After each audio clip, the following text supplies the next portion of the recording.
తెలంగాణ తల్లి విగ్రహావిష్కరణకు సర్వం సిద్ధమైంది. ఈ నెల 9న సెక్రటేరియట్లో సీఎం రేవంత్ తెలంగాణ తల్లి విగ్రహావిష్కరణ చేయనున్నారు. ఆకుపచ్చ చీర, మెడలో కంటే బంగారు ఆభరణాలతో తెలంగాణ తల్లిని తీర్చిదిద్దారు. ఎడమ చేతిలో వరి, మొక్కజొన్న, సజ్జ కంకులను పట్టుకుని తెలంగాణ ఔన్నత్యాన్ని చాటుతున్నట్టు తెలంగాణ తల్లిని రూపుదిద్దారు. చెవులకు కమ్మలతో నిండుగా ఉన్న తెలంగాణ తల్లి విగ్రహాన్ని ప్రభుత్వం విడుదల చేసింది. బీఆర్ఎస్ ను ఉద్దేశించి డిప్యూటీ సీఎం భట్టి విక్రమార్క కీలక వ్యాఖ్యలు చేశారు. 10 ఏళ్ల బీఆర్ఎస్ హయాంలో ఉద్యోగులకు జీతాలు కూడా ఇవ్వలేని పరిస్థితి ఉండేదని అన్నారు. బీఆర్ఎస్ పాలనలో 7 లక్షల కోట్ల అప్పు చేస్తే తమ ప్రభుత్వం వచ్చాక 52,000 కోట్ల అప్పు చేశామని అన్నారు. బీఆర్ఎస్ నేతలు అడ్డగోలుగా మాట్లాడుతున్నారని భట్టి విక్రమార్క మండిపడ్డారు. 10 ఏళ్లు బీఆర్ఎస్ పాలనలో రాష్ట్రం అతలాకుతలమైందని అన్నారు. కాంగ్రెస్ ప్రభుత్వంపై బీఆర్ఎస్ వర్కింగ్ ప్రెసిడెంట్ కేటీఆర్ విరుచుకుపడ్డారు. అంబేద్కర్ ను కాంగ్రెస్ పార్టీ అవమానించిందని మండిపడ్డారు.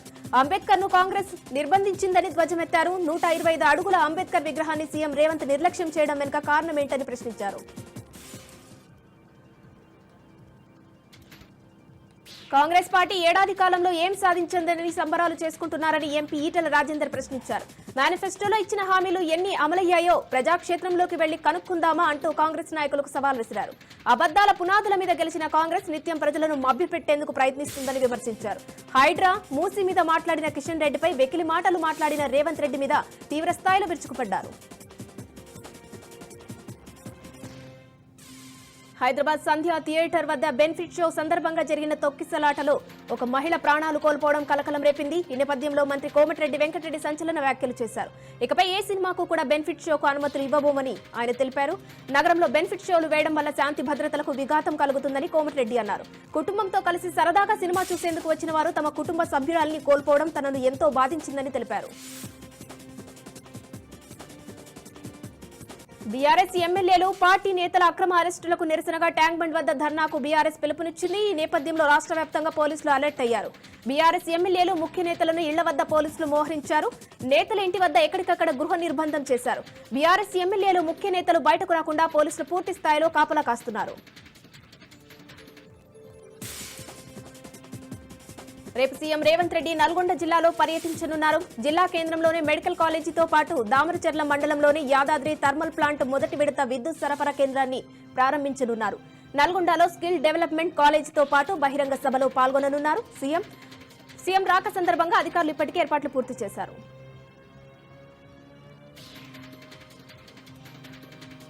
టెక్నాలజీ మన జీవితంలో భాగమైందని ఏపీ సీఎం చంద్రబాబు అన్నారు. టెక్నాలజీ వల్ల పారదర్శకత, జవాబుదారీతనం పెరుగుతోందన్న ఆయన సాంకేతికతతో అనేక మార్పులు వస్తున్నాయన్నారు. విశాఖపట్నంలో జరుగుతున్న డీప్ టెక్ సమ్మిట్ 2024లో పాల్గొన్న Chandrababu AI, MI, quantum computing తో ఆర్థిక, విద్య, వైద్య రంగాల్లో మార్పులపై ఏర్పాటు చేసిన ఎగ్జిబిషన్ ను పరిశీలించారు. స్వర్ణాంధ్రప్రదేశ్ 2047లో 15% వృద్ధి రేటును లక్ష్యంగా పెట్టుకున్నామని చంద్రబాబు తెలిపారు. జనాభా ఇప్పుడు ఆస్తిగా పరిగణించే పరిస్థితులు ఏర్పడ్డాయని, పాపులేషన్ మేనేజ్మెంట్ అనేది ఇప్పుడు చాలా కీలకంగా మారిందని సూచించారు. వైసీపీ ఎంపీ విజయసాయిరెడ్డి ఆసక్తికర ట్వీట్ చేశారు. సీఎం చంద్రబాబు నాయుడిని ఉద్దేశిస్తూ యువరాష్ట్రమైన ఆంధ్రప్రదేశ్ కు 75 ఏళ్ల వృద్ధుడు నాయకత్వం వహించలేరన్నారు. నేషనల్ పాపులారిటీ వయస్సు రీత్యా రాష్ట్రానికి నాయకత్వం వహించే సామర్థ్యం డిప్యూటీ సీఎం పవన్ కళ్యాణ్ కు ఉందని విజయసాయిరెడ్డి అభిప్రాయపడ్డారు. ఏపీలోని ఎన్డీఏ పార్టీల నాయకుల్లో అత్యంత ఆదర్శవంతమైన వ్యక్తి జనసేన అధినేత పవన్ అని ఆయన కొనియాడారు. విజయసాయిరెడ్డి చేసిన ఈ ట్వీట్ ఇప్పుడు సోషల్ మీడియాతో వైరల్ అవుతుంది. దీనిపై జనసేన శ్రేణులు తమదైన శైలిలో స్పందిస్తున్నారు. వైసీపీ రాజ్యసభ సభ్యుడు విజయసాయిరెడ్డిపై టీడీపీ నేత బుద్దా వెంకన్న తీవ్రస్థాయిలో ధ్వజమెత్తారు. విజయసాయిరెడ్డికి మానవ విలువలు తెలియవని ఘాటు వ్యాఖ్యలు చేశారు. వైసీపీ నేతలకు భయపడి ఆనాడు బయటకి వచ్చేందుకు ఎవరూ ధైర్యం చేయలేదు. ఇప్పుడు వాళ్లంతా తమకు జరిగిన అన్యాయాలను బాబుకు విన్నవిస్తున్నారన్నారు. జగన్ కు విజయసాయిరెడ్డికి కులపిచ్చి ఉందేమోనని ఎద్దేవా చేశారు.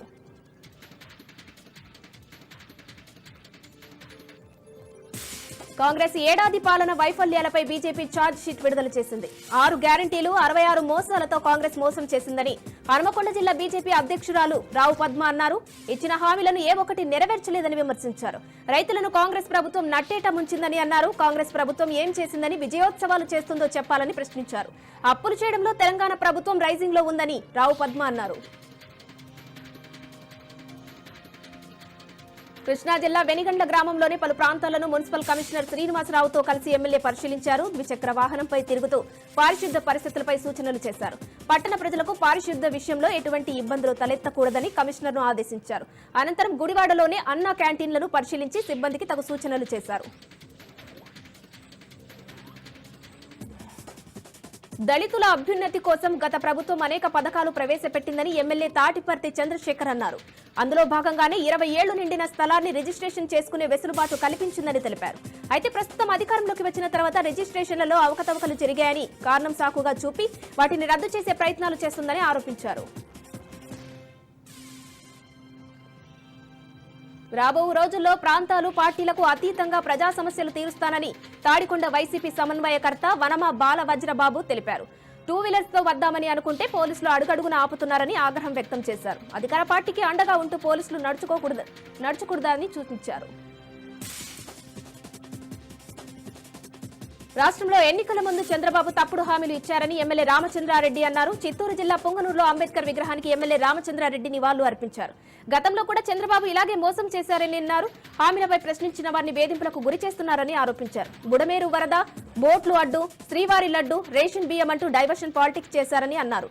చంద్రబాబు ఇకనైనా డైవర్షన్ పాలిటిక్స్ వీడి డెవలప్మెంట్ పాలసీలపై దృష్టి పెట్టాలని సూచించారు. కృష్ణా జిల్లా మచిలీపట్నంలో అక్రమ కట్టడాలపై కూటమి సర్కారు ఉక్కుపాదం మోపుతోంది. జెడ్పీ సెంటర్లో చెరువును ఆక్రమించుకుని గత కొన్నేళ్లుగా అక్రమ వ్యాపారాలు సాగుతున్నాయి. దీంతో రంగంలోకి దిగిన అధికారులు హైడ్రా తరహాలో కూల్చివేతలు చేపట్టారు. 10 రోజుల క్రితం అక్రమ కట్టడాలను తొలగించాలని మున్సిపల్ అధికారులకు, వ్యాపారులకు నోటీసులు ఇచ్చారు. నోటీసులకు అక్రమార్కులు స్పందించకపోవడంతో ప్రొక్లైన్లతో కట్టడాలను కూల్చివేశారు అధికారులు. అయితే కోర్టు స్టే ఉన్నా తమ కట్టడాలను కూల్చివేశారంటూ వ్యాపారులు ఆందోళన వ్యక్తం చేస్తున్నారు. కృష్ణా జిల్లా గన్నవరం నియోజకవర్గంలో భారీగా అక్రమ రేషన్ బియ్యం పట్టుకున్నారు అధికారులు. గన్నవరం మండలం సూరంపల్లి గ్రామంలో అక్రమంగా నిల్వ చేసిన పీడీఎస్ బియ్యాన్ని అధికారులు గుర్తించారు. సుమారు 275 క్వింటాళ్ల రైసును అధికారులు స్వాధీనం చేసుకున్నారు. అనంతరం బియ్యాన్ని నిల్వ ఉంచిన రైస్ గోడౌన్ సీజ్ చేశారు. ఎన్నో రోజులుగా పరిష్కారానికి నోచుకొని రైతుల సమస్యలు పరిష్కరించేందుకు ప్రభుత్వం గ్రామ సభలను ప్రతిష్టాత్మకంగా చేపట్టింది.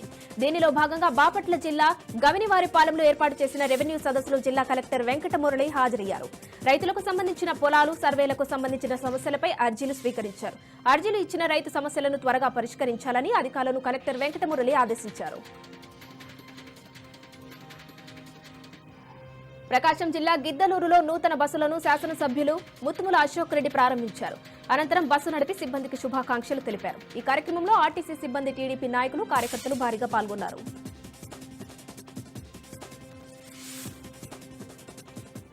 ఎన్టీఆర్ జిల్లా గన్నవరం మాజీ ఎమ్మెల్యే వల్లభనేని వంశీకి షాక్ తగిలింది. తన 11 మంది అనుచరులను పోలీసులు అరెస్టు చేశారు. వైసీపీ హయాంలో గన్నవరం టీడీపీ కార్యాలయంపై జరిగిన దాడి కేసులో నిందితులుగా ఉన్న 11 మందిని అరెస్టు చేశారు. వీరిలో వంశీ, పీఏ రాజా కూడా ఉన్నారు. విజయవాడ, గన్నవరం, బాపులపాడు, ఉంగుటూరుకి చెందిన మరో 6 కోసం పోలీసులు గాలిస్తున్నారు. ప్రకాశం జిల్లా ఉప్పుగుండూరులోనే మంటిగుంట రోడ్డులోనే ఓ రైస్ మిల్లుపై అధికారులు దాడులు నిర్వహించారు. రైస్ మిల్లులో రేషన్ బియ్యం ఉన్నాయన్న సమాచారంతో ఆర్డీఓ లక్ష్మీప్రసన్న ఆధ్వర్యంలో తనిఖీలు చేశారు. ఈ క్రమంలో మిల్లు తాళాలు తీసేందుకు యజమాని ఒప్పుకోలేదు. దీంతో తాళాలు పగలగొట్టి లోపలికి వెళ్లాల్సిన పరిస్థితి ఏర్పడింది. అనంతరం మిల్లులో తనిఖీ చేయగా ప్రభుత్వ దుకాణాలు సరఫరా చేసే బస్తాల్లోనే రేషన్ బియ్యం ఉండడాన్ని అధికారులు గుర్తించారు. 1500 బియ్యం బస్తాలు ఉండడంతో వాటిని సీజ్ చేసి విచారణ చేస్తున్నారు.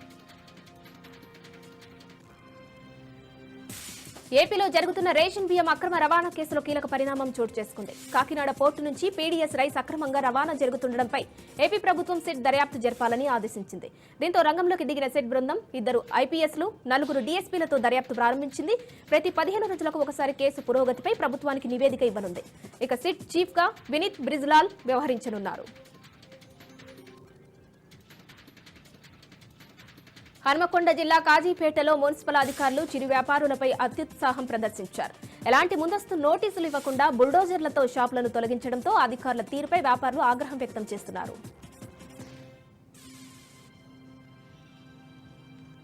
నేటి నుంచి ములుగు జిల్లా ఏటూరు నాగారంలో 2 రోజుల పాటు సిపిఎం జిల్లా 2వ మహాసభలు జరగనున్నాయి. సిపిఎం 2వ జిల్లా మహాసభలకు పార్టీ నాయకులు పెద్ద ఎత్తున ఏర్పాట్లు చేశారు. ఏటూరు నాగారం బస్టాండ్ నుంచి వై జంక్షన్ వరకు సిపిఎం జెండాలను అలంకరించారు.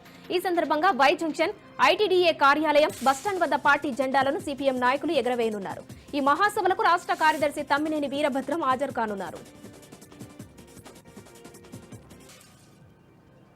ములుగు జిల్లా చెల్పాక అడవుల్లో మావోలకు విషమిచ్చి అతి కిరాతకంగా చంపారని మావోయిస్టు పార్టీ రాష్ట్ర అధికార ప్రతినిధి జగన్ ఆరోపించారు. తెలంగాణ మావోయిస్టు పార్టీ రాష్ట్ర అధికార ప్రతినిధి జగన్ పేరిట ఓ లేఖను విడుదల చేశారు.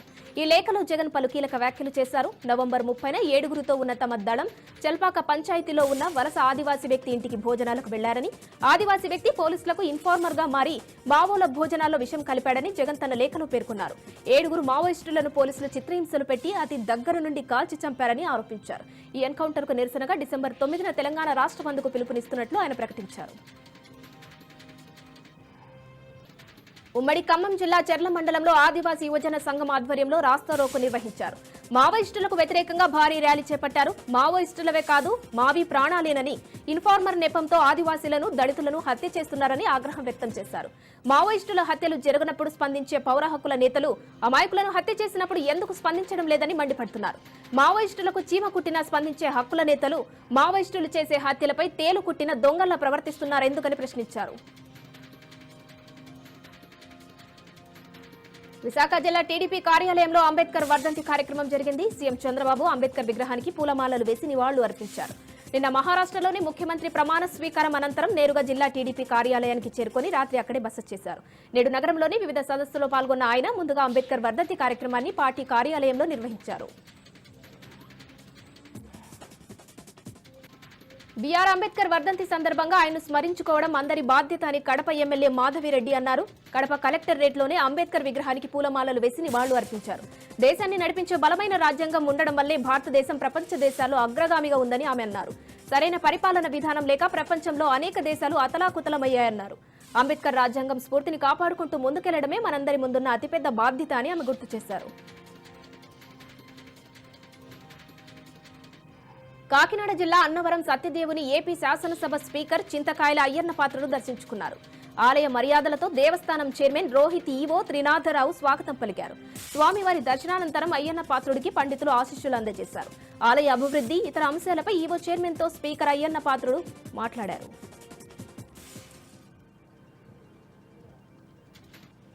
తెలంగాణ ప్రజలు ఇందిరమ్మ రాజ్యానికి పట్టం కట్టారని మంత్రి పొంగులేటి శ్రీనివాసరెడ్డి అన్నారు. ఇవాళ తిరుమల శ్రీ వెంకటేశ్వర స్వామిని పొంగులేటి దర్శించుకున్నారు. వీఐపీ విరామ సమయంలో కుటుంబ సమేతంగా స్వామివారి సేవలో పాల్గొని మొక్కులు చెల్లించుకున్నారు. దర్శన అనంతరం రంగనాయకుల మండపంలో పండితులు వేదాశీర్వచనం అందించగా ఆలయ అధికారులు స్వామివారి తీర్థ ప్రసాదాలు అందజేసి పట్టు వస్త్రంతో సత్కరించారు. తిరుమల శ్రీవారిని ఏపీ కార్మిక శాఖ మంత్రి వాసంశెట్టి సుభాష్, ఎమ్మెల్యే సోమిరెడ్డి, చంద్రమోహన్ రెడ్డి దర్శించుకున్నారు. ఇవాళ వీఐపీ విరామ సమయంలో కుటుంబ సమేతంగా స్వామివారి సేవలో పాల్గొని మొక్కులు చెల్లించుకున్నారు. దర్శన అనంతరం రంగనాయకుల మండపంలో పండితులు వేదాశీర్వచనం అందించగా ఆలయ అధికారులు స్వామివారి తీర్థ ప్రసాదాలు అందజేసి పట్టు వస్త్రంతో సత్కరించారు. తిరుమలలో కంప్లైంట్స్ బుక్స్ ఏర్పాటు చేసి భక్తుల అభిప్రాయాలు తెలుసుకుంటానని సుభాష్ అన్నారు. తిరుచానూరు శ్రీ పద్మావతి అమ్మవారికి తిరుమల శ్రీవారు పంచమి సారెను పంపించారు. తిరుచానూరులో జరుగుతున్న అమ్మవారి కార్తీక బ్రహ్మోత్సవాల్లో ముగింపు ఘట్టమైన పంచమి తీర్థం సందర్భంగా అనాదిగా వస్తున్న ఆచారం ప్రకారం వెదురుగంపలో పసుపు, కుంకుమ, చందనం, పట్టుచీర పెట్టి గర్భాలయంలో స్వామివారి పాదాల చెంత ఉంచి ప్రత్యేక పూజలు చేసి ఊరేగింపుగా కాలినడకన తిరుచానూరుకి తీసుకెళ్లారు. తిరుమల శ్రీవారిని ప్రముఖ తెలుగు పాప్ గాయని స్మిత దర్శించుకున్నారు. ఇవాళ వీఐపీ విరామ సమయంలో కుటుంబ సభ్యులతో కలిసి స్వామివారి సేవలో పాల్గొని మొక్కులు చెల్లించుకున్నారు. దర్శన అనంతరం రంగనాయకుల మండపంలో పండితులు వేదాశీర్వచనం అందించగా ఆలయ అధికారులు స్వామివారి తీర్థ ప్రసాదాలు అందజేశారు.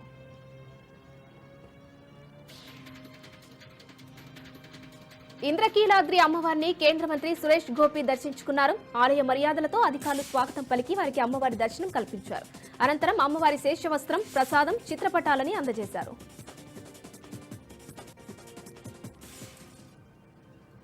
హన్మకొండ జిల్లా శనిగరంలోనే మడలేశ్వర స్వామి దేవాలయంలో గుర్తు తెలియని వ్యక్తులు విగ్రహాలను ధ్వంసం చేశారు.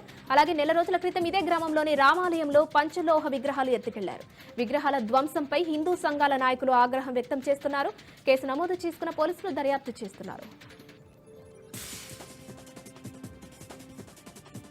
తిరుచానూరులోనే పద్మావతి అమ్మవారి బ్రహ్మోత్సవాలు ఘనంగా జరుగుతున్నాయి. ఇవాళ ఆఖరు రోజు పంచమి తిథిని పురస్కరించుకుని అశేష భక్త జనవాహిని మధ్య అంగరంగ వైభవంగా జరిగింది. పద్మ పుష్కరిణిలో స్నానం ఆచరించి భక్తులు ఆధ్యాత్మిక తన్మయత్వాన్ని పొందారు. ముందుగా పంచమి తీర్థ మండపంలో అమ్మవారికి చక్ర తల్వార్కు వేడుకగా స్నప్న తిరుమంజనం నిర్వహించారు.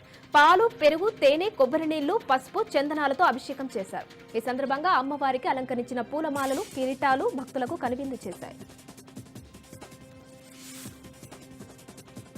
తూర్పుగోదావరి జిల్లా నిడదవోలు పోలీస్ సర్కిల్ కార్యాలయం, police station Eluru range IG Ashok Kumar తనిఖీ చేశారు. కోరుకొండ సర్కిల్లోని ఏజెన్సీ గ్రామాల్లో గంజాయిని అరికట్టేందుకు జిల్లా పోలీసుల ఆధ్వర్యంలో నిఘాను ఏర్పాటు చేసినట్టు ఐజీ అశోక్ కుమార్ తెలిపారు. అదేవిధంగా వివిధ రాష్ట్రాల నుండి గంజాయి స్మగ్లర్ స్థావరాలను ఏర్పాటు చేసుకున్నట్టు తెలిపారు. కడప జిల్లా పులివెందుల నియోజకవర్గం లింగాలలో పులి కలకలం రేగింది. ఇటీవల తాతిరెడ్డిపల్లిలో కనిపించిన పులి ఇవాళ లింగాల గ్రామంలోని ఎస్సీ కాలనీలో కనిపించింది. దీంతో లింగాల గ్రామ ప్రజలు భయాందోళనకు గురవుతున్నారు. ఫారెస్ట్ అధికారులు తక్షణమే చర్యలు తీసుకోవాలని స్థానికులు కోరుతున్నారు. మంచిర్యాల జిల్లాలో పెద్ద పులి సంచారం కలకలం రేపుతుంది. భీమిని మండలం చెన్నాపూర్ గ్రామ శివారులో రైతులకు పెద్ద పులి కనిపించడంతో వారు చెట్టు ఎక్కి ప్రాణాలు దక్కించుకున్నారు. అనంతరం అటవీశాఖ అధికారులకు సమాచారం ఇచ్చారు. పులి సంచారాన్ని అటవీశాఖ అధికారులు కూడా నిర్ధారించారు. దీంతో అప్రమత్తంగా ఉండాలని ప్రజలకు అవగాహన కల్పిస్తున్నారు. వ్యవసాయ పనులకు వెళ్లొద్దని రైతులను హెచ్చరిస్తున్నారు.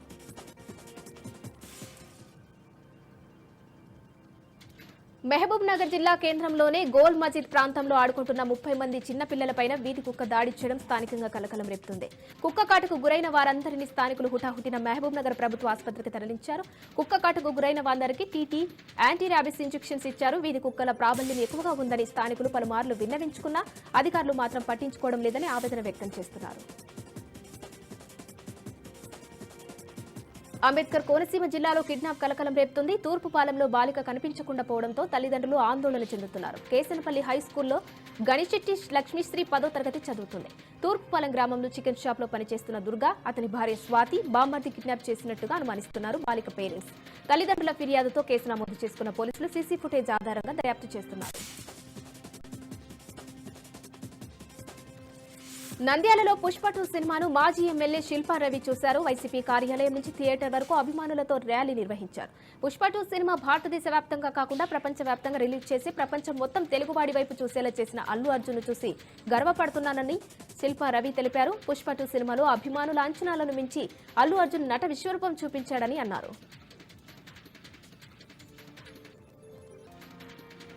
ప్రకాశం జిల్లా చింతలపల్లి సమీపంలో ఎర్రచందనం స్మగ్లర్లను పోలీసులు పట్టుకున్నారు. ఇద్దరిని అదుపులోకి తీసుకున్నారు. 18 ఎర్రచందనం దుంగలను తిరుపతి ఫారెస్ట్ టాస్క్ ఫోర్స్ అధికారులు స్వాధీనం చేసుకున్నారు.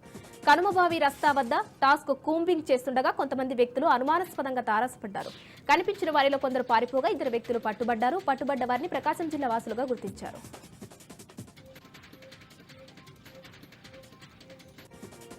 వరంగల్ జిల్లాను పొగమంచు కమ్ముకుంది. పొగమంచుతో వాహన రాకపోకలకు తీవ్ర అంతరాయం ఏర్పడుతుంది. ఉదయం 8 గంటలకు లైట్లు వేసుకునే ప్రయాణం చేయాల్సిన పరిస్థితి ఏర్పడింది. జాతీయ రహదారిపై ఎదురుగా వస్తున్న వాహనాలు కనిపించక వాహనదారులు తీవ్ర ఇబ్బందులు పడుతున్నారు.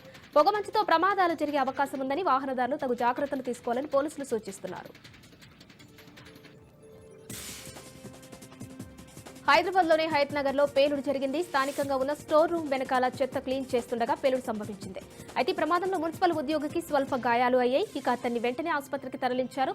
ఈ సంఘటనపై కేసు నమోదు చేసుకుని దర్యాప్తు చేస్తున్నారు పోలీసులు.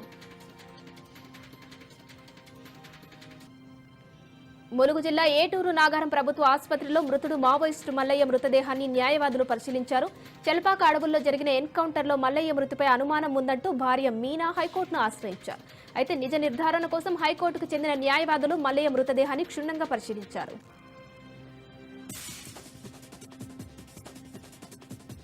వనపర్తి జిల్లా కిల్లాగణపురం మండలంలో విషాదం జరిగింది. కూతురు మృతి తట్టుకోలేక గుండెపోటుతో తండ్రి మృతి చెందాడు. దేవరశెట్టి శ్రీనివాసుల దంపతుల కుమార్తె అనారోగ్యంతో మృతి చెందింది. కొంతకాలంగా వైశాలి అనారోగ్యంతో బాధపడుతుంది. ఈ క్రమంలోనే పరిస్థితి విషమించి వైశాలి కన్నుమూసింది. కూతురు మృతిని తట్టుకోలేక తండ్రి రోధిస్తూ గుండెపోటుతో మృతి చెందారు. గంటల వ్యవధిలోనే తండ్రి కుమార్తె చనిపోవడంతో కుటుంబ సభ్యులు బంధువులు రోదనలు మిన్నంటారు.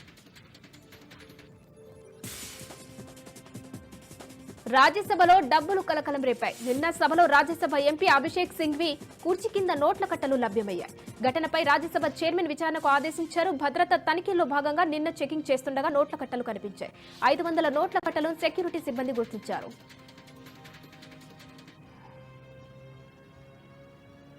పంజాబ్ రైతుల ఢిల్లీ మార్చ్ వాయిదా పడింది. రైతు సంఘం నేతలు భవిష్యత్ కార్యాచరణను ప్రకటించారు.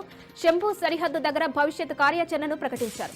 ఇవాళ ఢిల్లీ మార్చ్ లో పోలీసులు జరిపిన కాల్పుల్లో 6 రైతులకు గాయాలు కావడంతో రైతు సంఘాలు ఈ కీలక నిర్ణయం తీసుకున్నాయి. చర్చల కోసం కేంద్రానికి సమయం ఇచ్చారు. రైతు డిమాండ్లపై కేంద్రం నిర్ణయం తీసుకోకపోతే ఆదివారం మధ్యాహ్నం 12 గంటలకు ఢిల్లీ మార్చ్ ఉంటుందని వెల్లడించారు.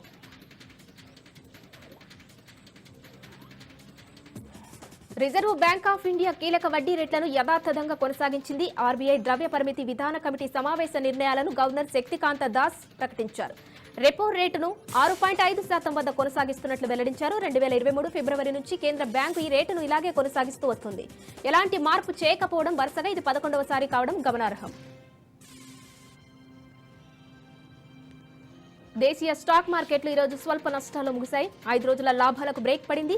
ఆర్బీఐ పరపతి విధాన సమీక్ష నిర్ణయాలు ఇన్వెస్టర్లను మెప్పించలేకపోయాయి. ఈ క్రమంలో మార్కెట్లు నష్టాల్లో ముగిశాయి. ఈ రోజు ట్రేడింగ్ ముగిసే సమయానికి సెన్సెక్స్ 56 పాయింట్ల నష్టంతో 81,709 వద్ద ముగిసింది. నిఫ్టీ 30 పాయింట్లు కోల్పోయి 24,677 వద్ద స్థిరపడింది. అడిలైడ్లోని ఓవల్ వేదికగా భారత్ ఆస్ట్రేలియా జట్ల మధ్య రెండో టెస్ట్ మ్యాచ్ జరుగుతుంది. ఈ పింక్ బాల్ టెస్ట్ మొదటి రోజు ఆటలో అనుకోని అవాంతరం ఏర్పడింది. ఆస్ట్రేలియా ఇన్నింగ్స్ సందర్భంగా 2 సార్లు మైదానంలోకి ఫ్లడ్ లైట్లు బంద్ అయ్యాయి. దీంతో మైదానం మొత్తం చీకటిమయమైంది. ఇలా 2 సార్లు జరిగింది, అది కూడా ఒకే ఓవర్లో. దీంతో అభిమానులతో పాటు ఆటగాళ్లు కూడా కాస్త అసహనానికి గురయ్యారు.